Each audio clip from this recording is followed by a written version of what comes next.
الله وبركاته. بند الحمد لله لا يسعني والشكر له على توفيقه وامتنانه واشهد ان لا اله الا الله واشهد ان محمدا عبده ورسوله داعيا للرضوان. اما بعد اعوذ بالله من الشيطان فانه عدو للانسان. رب اشرح لي صدري ويسر لي امري واحلل عقدة من لساني يفقهوا قولي رب زدني علما. خواتین سے التماس ہے کہ وہ خاموشی اختیار کریں.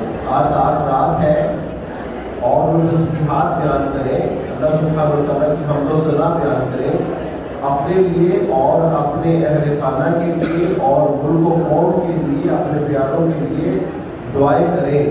اللہم انک عفو کریم تحب العفو فاعف عنی. قرآن پڑھا جا رہا ہے تو اس کے لیے آپ کے اوپر لازم ہے کہ آپ خاموشی اختیار کریں گی. آپ سے بڑی مہربانی ہے, آپ سے التماس ہے کہ آپ خاموشی اختیار کیجیے. یا ایھا النبی جاہد الکفار والمنافقین واغلظ علیہم ومأواہم جہنم وبئس المصیر. سورہ تحریم میں ابھی آپ نے رسول اکرم صلی اللہ علیہ وآلہ وسلم کو اللہ سبحانہ و تعالیٰ نے یہ حکم دیا کہ ان منافقین اور کافروں کے اوپر سختی کرنی ہے اور ان کا ٹھکانہ کیا ہے, جہنم ہے, اور جہنم بہت بری جگہ ہے. کل آپ پڑھ رہے تھے سورہ احزاب. اس سورہ احزاب کے اندر جتنا بدترین کردار غزوہ خندق, غزوہ احزاب میں منافقین کا رہا, اتنا بدترین کردار کافروں کا نہیں تھا. اور اسلام کی تاریخ اس کے اوپر دلائل پیش کرتی ہے. اسلام کی تاریخ اس کے اوپر جو ہے وہ ثبت ہے کہ جب بھی مسلمانوں کو نقصان پہنچا منافقین کی وجہ سے پہنچا.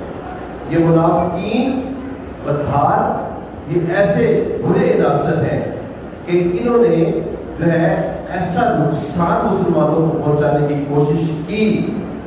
جب بھی کوئی فتح مسلمانوں کے اگینسٹ حاصل کی گئی, ان میں منافقین اور غداروں کا کردار, جو کہ اپنے آپ کو مسلمان جو ہے نا وہ شو کرتے تھے, ان کا آپ کو ہر تاریخ کے اندر ایک برا کردار نظر آئے گا. تو اسی طرح غزوہ خندق اور غزوہ احزاب کے اندر بھی اللہ سبحانہ و تعالیٰ نے ان کے کردار کو بڑے ڈیٹیل کے ساتھ بیان فرمایا ہے. سورہ آپ نے پڑھا غزوہ بدر, غزوہ احد, اس کے اندر بھی دیکھیں منافقین نے کتنا برا کردار ادا کیا, اور وہاں پہ اور سورہ توبہ میں غزوہ تبوک کے اندر انہوں نے ان کا کردار کتنا برا تھا. اللہ سبحانہ و تعالیٰ نے جو ہے نا ان کے بارے میں کیسے وعید اور جو ہے نا وہ آیات جو ہے نا ان کا نزول فرمایا, اور ساتھ ہی فرما دیا یہ ایسے گندے عناصر ہیں مسلمانوں کے درمیان جو کہ کلمہ پڑھنے کے باوجود بھی کافر سے بدتر ہوتے ہیں. اور اس لیے فرما دیا ان المنافقین فی الدرک الاسفل من النار, یہ جہنم کے سب سے نیچے والے گڑھے کے اندر اللہ سبحانہ و تعالیٰ ان منافقوں کو وہ پھینکیں گے. انسان ہمیشہ جو ہے اپنے دشمن سے چکنا رہتا ہے, انسان اپنے دشمن سے چکنا رہتا ہے, لیکن اپنے دوست ہی اس کی پیٹھ میں خنجر مار دے تو پھر اس کے لیے نہ اس کی جو ہے نا اس وقت وہ تیار ہوتا ہے, نہ وہ ایکسپیکٹ کر رہا ہوتا ہے, نہ وہ ایکسپیکٹ کر رہا ہوتا ہے کہ ادھر سے بھی خنجر آ سکتا ہے. لیکن اللہ سبحانہ و تعالیٰ محمد کریم صلی اللہ علیہ وآلہ وسلم کو ان منافقین کے بارے میں پہلے ہی آگاہ کر دیا کرتے تھے وحی کے ذریعے. غزوہ خندق و غزوہ احزاب اس لیے کہا جاتا ہے کہ احزاب کہتے ہیں کئی جماعتوں کو. اس جنگ کے اندر کئی جماعتوں نے شمولیت کی. ہوا کیا ہوا, یہ غزوہ احد ہوا, اور غزوہ احد کے بعد مسلمانوں کو نقصان اٹھانا پڑا. کیوں نقصان اٹھانا پڑا؟ کیونکہ اس میں بیسیکلی فتح تھی مسلمانوں کی. انہوں نے رسول اکرم صلی اللہ علیہ وآلہ وسلم کی حکم عدولی کی, تو اللہ سبحانہ و تعالیٰ نے اس حکم عدولی کے اوپر جو ہے نا یہ جو ہے نا فتح کو وقتی طور پر شکست میں جو ہے نا وہ بدل دیا. اور جب ابو سفیان یہاں سے گیا تو اس نے جو ہے نا وعدہ کیا کہ اگلے سال بدر کے مقام کے اوپر ہی دوبارہ ملاقات ہوگی, دوبارہ جنگ ہوگی, جو کہ وہ دوبارہ واپس نہیں آیا. 1 سال کے بعد اللہ کے نبی محمد کریم صلی اللہ علیہ وآلہ وسلم اپنا لشکر لے کے بدر کے مقام پر پہنچے, لیکن اللہ سبحانہ و تعالیٰ نے ان کے دلوں میں اتنا خوف اور رعب ڈال دیا کہ ان کی ہمت نہیں ہوئی کہ وہ جو ہے مکے سے نکل کر بدر تک آ سکے. اچھا, یہاں پہ بھی ان کے حوصلے اور زیادہ پست ہو گئے اور مسلمانوں کو ایک دوبارہ پھر ایک جو ہے نا ابھار اور ایک پھر شان و شوکت اور مسلمانوں کی فتح جو ہے نا وہ ثبت ہوئی. تو بنو نذیر کو جو ہے نا احد کے غزوہ احد کے بعد انہوں نے جو ہے مسلمانوں کے ساتھ جو ہے دھوکہ کیا.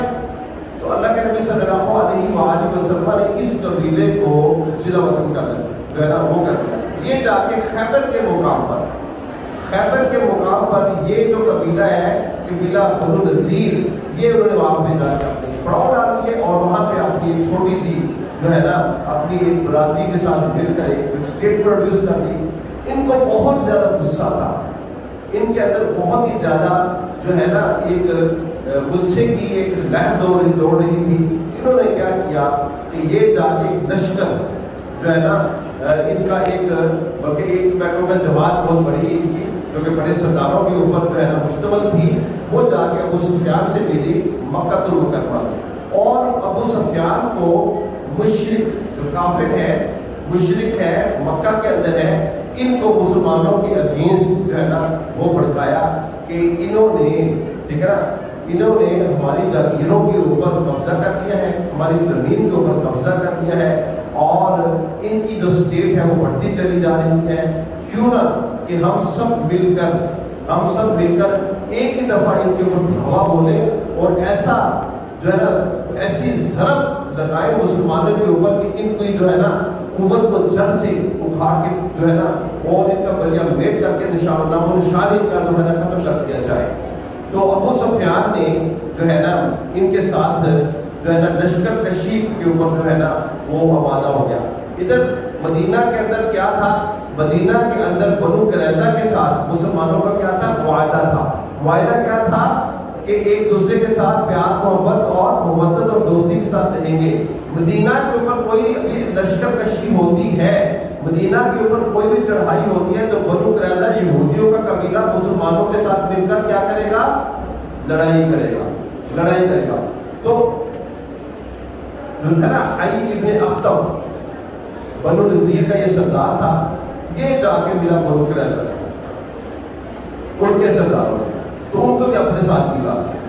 اب بنو قریظہ بھی اپنے ساتھ ملا لیا یہودیوں کا جو قبیلہ تھا جو کہ مدینہ کے اندر موجود تھا, اور یہودیوں کا ایک قبیلہ بنو نذیر ٹھیک ہے نا وہ بھی لشکر کشی کے لیے آ گیا. ادھر سے مکہ المکرمہ سے ابو سفیان پورا لشکر لے کے آ گیا, اور قبائل تھے جو کہ بدوی قبائل تھے اور مشرک تھے جو کہ مدینہ کے اطراف میں تھے, ان کو بھی سب نے اکٹھا کر لیا.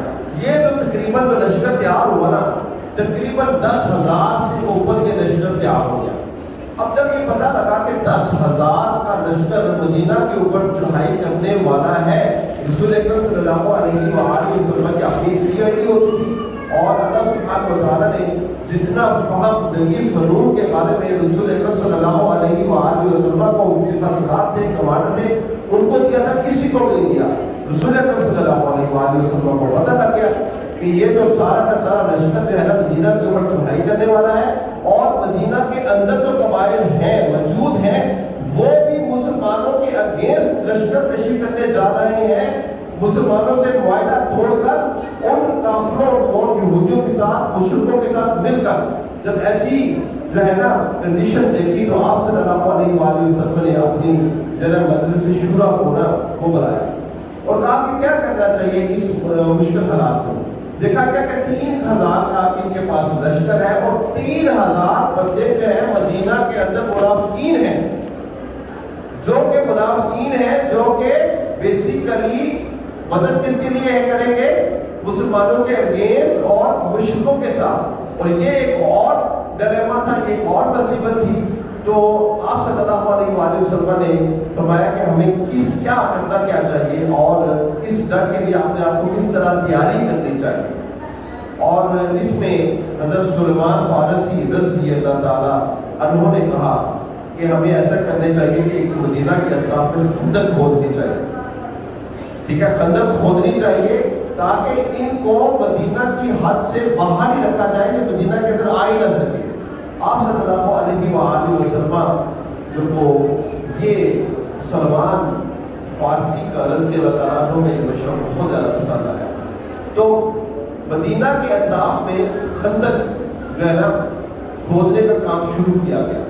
اب خندق جو ہے نا وہ ایک بندے کے ذمہ جو ڈیوٹی لگائی گئی وہ 40 ہاتھ جس کو کہتے ہیں 1.5 فٹ کا, 40 ہاتھ جو ہے وہ خندق کھودے گا اور 15 فٹ تک یہ خندق کھودی گئی. 15 فٹ کہہ لیے خندق کھودی گئی اور تقریباً 1 مہینہ لگا اس خندق کو کھودنے کے لیے.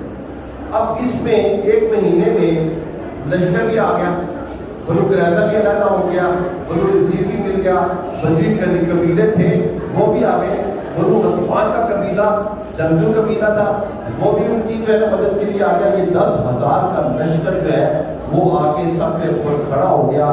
مسلمانوں کے پاس اس وقت وسائل کی بھی کمی تھی. یہ ہوا ہے 5 ہجری میں.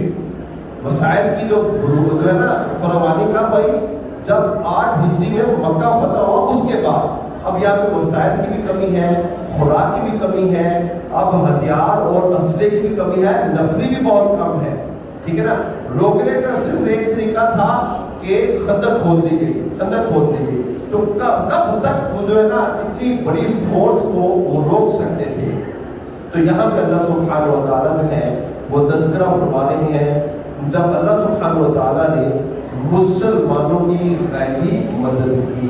اللہ سبحانہ و تعالیٰ سورہ احزاب کے اندر فرماتے ہیں یا ایھا الذین آمنوا, اے ایمان والو, اذکروا, یاد کرو نعمت اللہ علیکم, اللہ نے تمہارے اوپر نعمت کی, اذ جاءتکم جنود, جب تمہارے اوپر ایک لشکر چڑھ دوڑا.